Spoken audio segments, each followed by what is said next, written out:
வணக்கம் நண்பர்களே.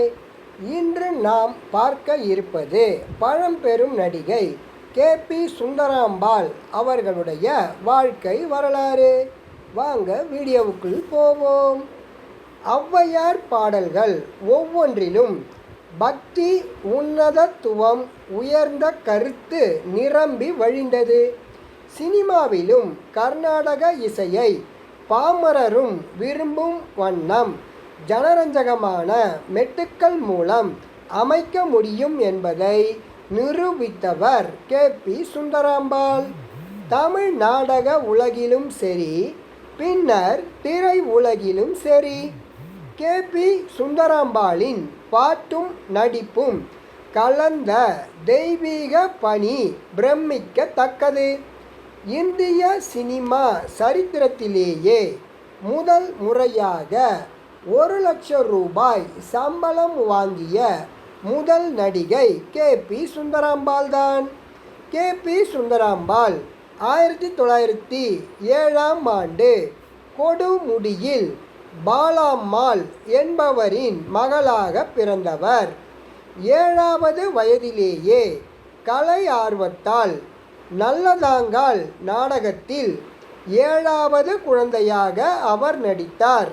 அந்த கால பிரபல நாடக அமைப்பாளர் வேலு நாயக்கரின் குழுவில் அவர் சேர்ந்தார். பிரபல நாடக நடிகராக விளங்கிய எஸ்.ஜி. கிட்டப்பாவுடன் இணைந்து நடிக்கும் வாய்ப்பு அவருக்கு கிடைத்தது. கே.பி. சுந்தராம்பாளின் ஆரம்பகால நாடக வாழ்க்கை அக்காலத்தில் செங்கோட்டை சங்கீத சிங்கம் என போற்றப்பட்ட நாடக இசை மேதை எல்.ஜி. கிட்டப்பாவுடன் பின்னி பிணைந்து கிட்டப்பா நாடகங்களில் நடிக்கத் தொடங்கிய காலத்திலேயே அவரது குழுவில் கே.பி. சுந்தராம்பாளும் இணைந்து நடிக்க தொடங்கிவிட்டார். அவ்விருவரும் நிகரற்ற ஜோடியாக விளங்கியதுடன் வாழ்க்கையிலும் கணவன் மனைவி ஆனார்கள். நாடகத்தில் பல புதுமைகளை அவர்கள் செய்தனர். வள்ளி திருமண நாடகத்தில் ஒரு ஊரில் வேலன் வேடன் விருத்தன் வேடத்தில் கிட்டப்பா தோன்றுவார். சுந்தராம்பாள் வள்ளியாக நடிப்பார். வேறொரு ஊரில் அதே வேடங்களில் கே.பி.எஸ். நடிப்பார். கிட்டப்பா வள்ளியாக நடித்து வியப்படையச் செய்வார். இதே போல நந்தனார் நாடகத்தில் ஒரு ஊரில் கிட்டப்பா நந்தனாராகவும் சுந்தராம்பாள் வேதியராகவும் நடிப்பார்கள். அடுத்த ஊரில் கே.பி.எஸ். நந்தனராகவும் கிட்டப்பா வேதியராகவும் நடிப்பார்கள். இருவரையும் வைத்து நந்தனார் கதையை படமாக்க அசன்தாஸ் என்ற தயாரிப்பாளர் விரும்பினார். ஆனால் எதிர்பாராத விதமாக கிட்டப்பா தனது 28வது வயதிலேயே காலமாகிவிட்டார். கே.பி. சுந்தராம்பாளுக்கு அப்போது வயது 27 தான். கிட்டப்பாவின் அகால மரணம் கே.பி.எஸ்.ஐ அதிர்ச்சியடைய செய்தது. தொடர்ந்து நாடகங்களில் பாடி நடிக்க மறுத்துவிட்டார் கே.பி. சுந்தராம்பாள். ஆனால் திரு சத்யமூர்த்தி போன்ற தேசிய தலைவர்கள் மற்றும் மூத்த கலைஞர்கள் வற்புறுத்தியதால் நாடக பணியை அவர் தொடர்ந்தார். நந்தனாராக கே.பி.எஸ். நடிக்க வேதியராக சங்கீத வித்வான் மகாராஜபுரம் விஸ்வநாத ஐயர் பாடி நடித்தார். தொடர்ந்து கே.பி.எஸ். சுந்தராம்பாள் 1940ஆம் ஆண்டு மணிமேகலையில் மணிமேகலையாக நடித்தார். மாதவியின் மகள் மணிமேகலை கே.பி. சுந்தராம்பாளின் இனிய கம்பீர குரல், தாசி குலத்தில் பிறந்து தூய பண்புகளை நேசித்த மணிமேகலையின் காண வேட்கையை பாட்டில் பிரதிபலித்தது. மணிமேகலை வெளியாகி 13 ஆண்டுகளுக்கு பிறகு வெளிவந்தது ஜெமினி தயாரித்த மாபெரும் பிரம்மாண்ட திரைப்படம் ஔவையார். எஸ் வாசன் தயாரித்து கொத்தமங்கலம் சுப்பு இயக்கிய இத்திரைப்படத்திற்கு எம்.டி. பார்த்தசாரதி, எம்.எஸ். அனந்தராமன், மாயவரம் வேணு ஆகிய மூவர் இசை அமைத்திருந்தார்கள். ஔவையாரின் பாடல்களுடன் கொத்தமங்கலம் சுப்புவும் பாபநாசம் சிவனும் சில பாடல்களை எழுதியிருந்தார்கள். விருத்தங்கள் உட்பட கே.பி. சுந்தரம்பாள் மட்டும் அதில் 20 பாடல்களை பாடியுள்ளார்.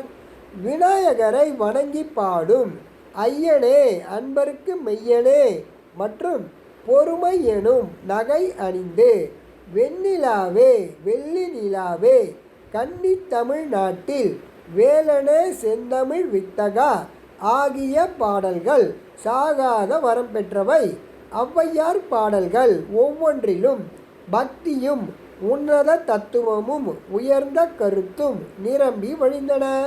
சினிமாவிலும் கர்நாடக இசையை பாமரரும் விரும்பும் வண்ணம் ஜனரஞ்சகமான மெட்டுக்கள் மூலம் அமைக்க முடியும் என்பதை நிரூபித்த படம் கே.பி.எஸ். சுந்தரம்பாள் பாடி நடித்த ஔவையார் திரைப்படம். ஒவ்வொரு பாட்டும் அனைவரையும் மகிழச் செய்யும் நாத பிரபதமாக அமைந்தது. கலைஞர் கருணாநிதி திரைக்கதை வசனத்தில் வெளிவந்த படம் பூம்புகார் 1964 வெளிவந்தது. அதில் கே.பி. சுந்தரம்பாள் கிளந்தி அடிகளாக தோன்றி கானமழை பொழிந்தார். வாழ்க்கை எனும் ஓடம் தப்பித்து வந்தானம்மா, நின்று கொள்ளும் தெய்வம் ஆகிய தேனிசை பாடல்களை கேட்டுக்கொண்டே இருக்கலாம். ஆர். சுதர்சனம் இந்த பாடல்களுக்கு இசையமைத்து இருந்தார். நடிப்பிலும் கே.பி. சுந்தரம்பாள் முத்திரை பதித்தார். ஏ.பி. நாகராஜன் இயக்கி சிவாஜி கணேசன் நடித்த திருவிளையாடல் படத்தில் கே.பி. சுந்தரம்பாள் மீண்டும் ஔவையாராக தோன்றினார். இப்படத்தின் மகத்தான வெற்றிக்கு கே.பி.எஸ். சுந்தரம்பாளின் கர்ணமர்த கீரல்களும் அருமையான கீதங்களும் ஒரு முக்கிய காரணமாகும். நெஞ்சை தொடும் நேர்த்தியான நடிப்புடன் சங்கரதாஸ் சுவாமிகளின் ஞானப்பழத்தை பிழிந்து என்ற பாடலையும் கண்ணதாசன் இயற்றிய பழம் நீயப்பா ஞானப்பழம் நீயப்பா பாட்டையும் கே.பி.எஸ். சுந்தரம்பாள் அற்புதமாக பாடி அசத்தினார். இந்த பாடல்கள் இசை உலகில் சிரஞ்சீவித்துவம் பெற்றவை ஆகும். மகாகவி காளிதாஸ் திரைப்படத்தில் காளியானவள் மூதாட்டி வேடத்தில் தோன்றி காளிதாசனுக்கு அருள் புரிகிறார். வயதான மூதாட்டியாக கே.பி.எஸ்ஸின் கனிவான நடிப்பு படம் பார்த்தோரை பெரிதும் கவர்ந்ததுடன் அவர் பாடிய காலத்தில் அழியாத சென்று வா மகனே சென்று வா பாடலும் கே.வி. மகாதேவனின் இசை அமைப்பில் உயிரோட்டமான உன்னத பாடல்களாகும். 1967 வெளிவந்த கந்தன் கருணை திரைப்படத்தில் கே.பி. சுந்தரம்பாள் மீண்டும் ஔவையாராக நடித்தார். அதில் அவர் பாடிய அரியது கேட்கின் மூலம் அரியதையும் பெரியதையும் கந்தனுக்கே இசை தமிழில் வரிசைப்படுத்தி கேட்போரை ஆனந்த கடலில் ஆழ்த்தினார். நடிப்பை பொறுத்தவரை முகத்தில் அன்பு, அருள், கனிவு அனைத்தையும் யதார்த்தமாக அவர் வெளிக்காட்டினார்.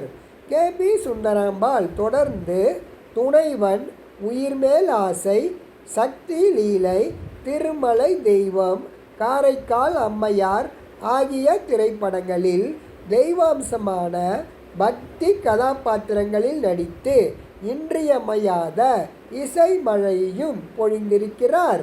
பாடிய பாட்டுக்களின் மூலமாக அவருடைய கம்பீரமான குரல் மக்கள் மனங்களில் நிரந்தரமாக நிலைத்திருக்கும் என்பதில் ஐயமில்லை.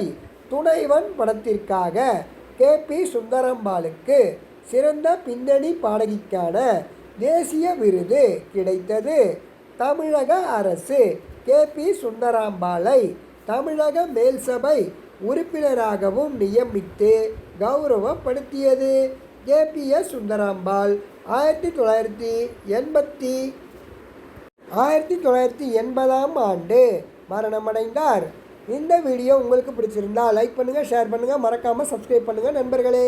அடுத்த வீடியோவில் சந்திப்போம். நன்றி.